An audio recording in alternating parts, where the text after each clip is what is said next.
Ladies and gentlemen, we are extremely happy to have with us this morning the 18th Vice Chancellor of the University of Colombo and the third medical person to have done this job, Senior Professor Chandrika Wijerathne.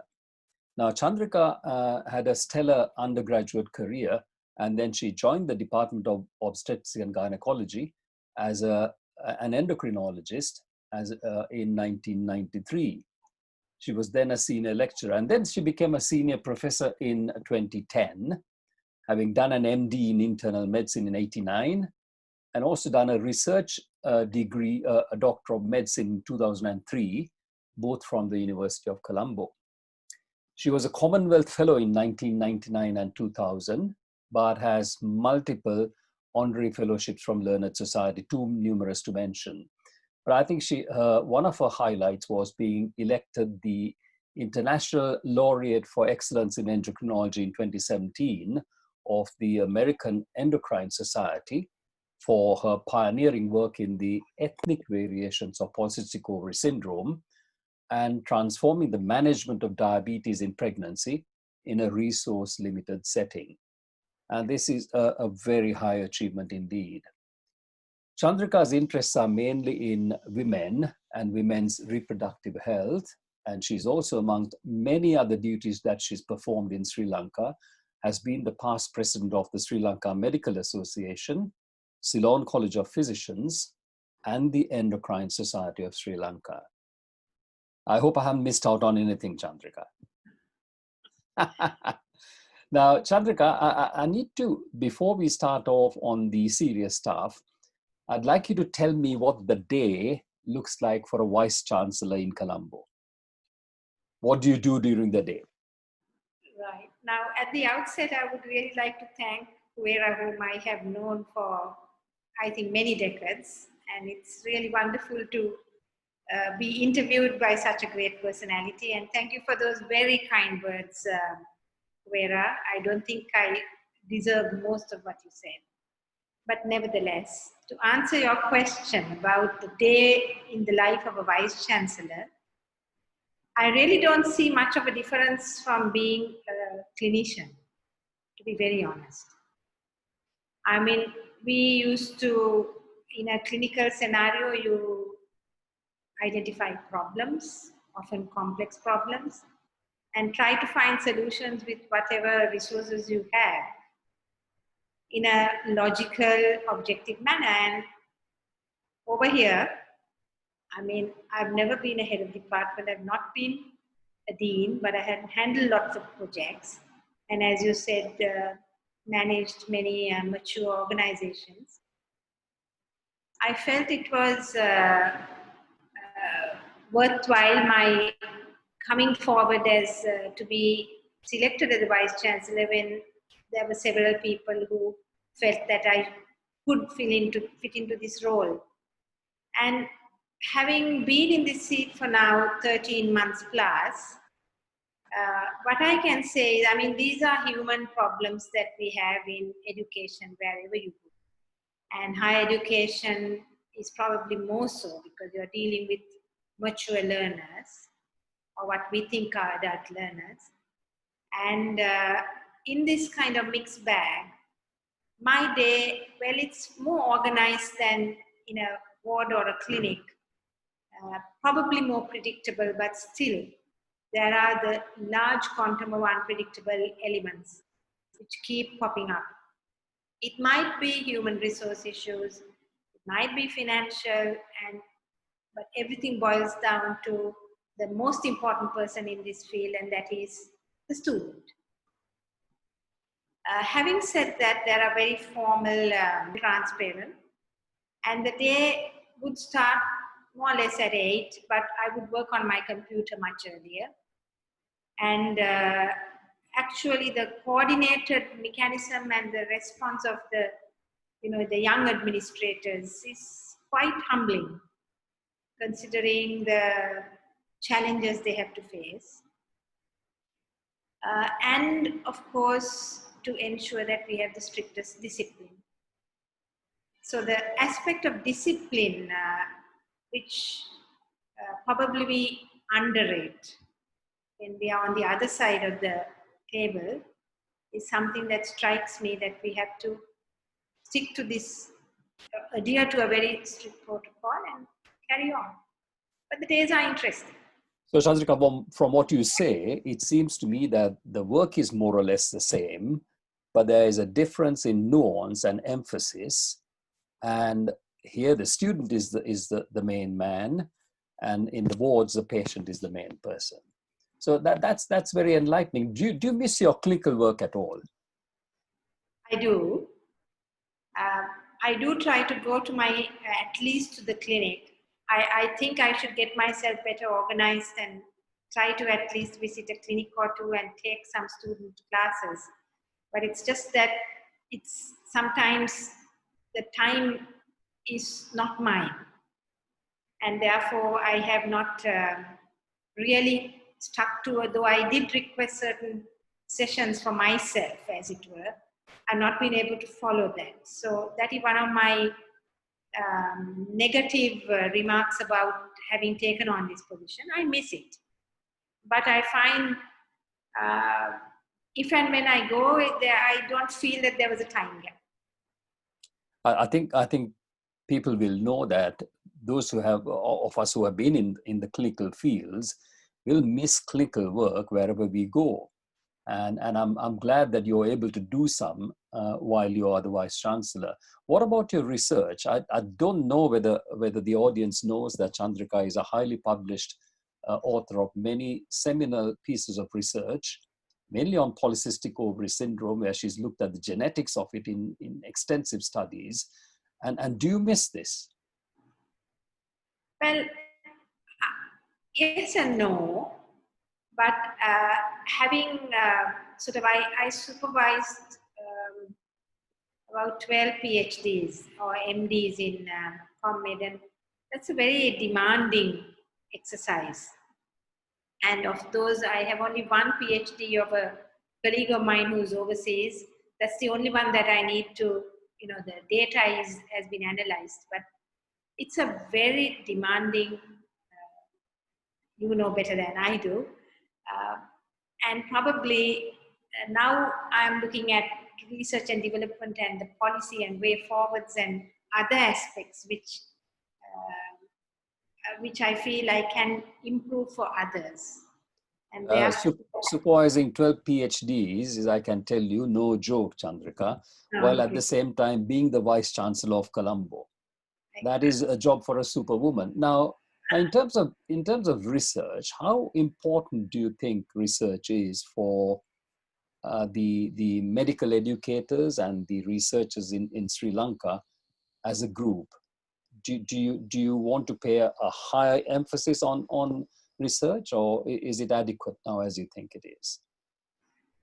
I have a very strong conviction that we need to be very research oriented, because it's knowledge creation rather than just knowledge transfer, which has become a standard system. The input that we receive to the university had been kind of molded into a tuition-oriented, teacher-centered rote learning. And but we have very bright young kids.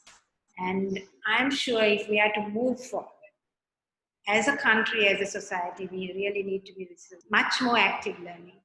I think that will gladden the hearts of many of us who have the interests of Sri Lanka at heart, but who are living abroad. Now, what do you think are the research priorities for Sri Lanka, talking of medicine in particular? Well, I mean, medicine has done a lot of research. Medics have. They have had the good fortune of having clinical material as well as collaboration opportunities, because they go overseas for their training and establish contacts. And also our diaspora, I mean, the expats like you who have always never forgotten your home country. But having said that, the level of impact these research activities have had on our own country's development or the health sciences field, to have a kind of a trademark of made in Sri Lanka was is few and far between yet. I mean, there have been groundbreaking research in malaria and particularly the tropical diseases, which have led, paved the way for the rest of the world to follow. So what we are hoping for is that beyond the impact of, not just publications, but maybe in medicine, it would be like changing of guidelines or also innovations that would be useful for day-to-day activities in health. So the universities now all have a university business linkage. And the idea of commercialization, supporting, getting patents, those are like more vibrant and more visible. So what I am hopeful is that there is a bunch of young people, particularly from all faculties, I mean, from STEMs as we call them, the science, technology. And if we can link them with the industry and get them to really be recognized and reduce our imports and maybe improve our exports, that would be a way forward. That's very encouraging, Chandrika. That vision is very encouraging. Do you have enough funding in Sri Lanka, indigenous to Sri Lanka? We have the NIHR and the MRC here, but do you have an equivalent funding body or? Well, we have the National Science Foundation, Research Council, and the UGC gives us funds, but those are very, very small compared to what the institutions that you mentioned. Of course, it does not mean that our people have not got large grants from very highly reputed firms overseas. But having said that, I think from the relatively small GDP that Sri Lanka has, it's a very small amount that has been put to higher education. From that, research is even smaller. So I think we need to appreciate that we need funds, but just funds alone is not enough. We need commitment and a very organized system which adopts and maintains the highest of ethical norms. So in that context, I would suggest that we have discussed the setting up of endowment funds, but we need to recognize the research priorities, the themes, and also have a very committed board to look at the way forward with a development plan, which should go with our strategic plan. Okay.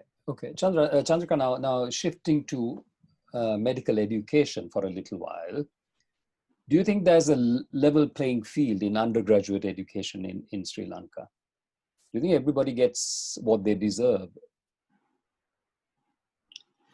I think the group of medics have still kept the flag flying and have inculcated the most important values of being a reliable, humane medical doctor. We have not lost that grip, and despite fairly turbulent times now and then, and lots of adverse reports in the media, I'm still very positive about all our medics as a group. But having said that, I think medical education and the focus of the care-giving plans have to change. I mean, I know in the West, it's an aging population. We are even more rapidly aging. And the fact that we need to move out from the wards to primary care and have a chronic care model is something that even Colombo is lagging behind.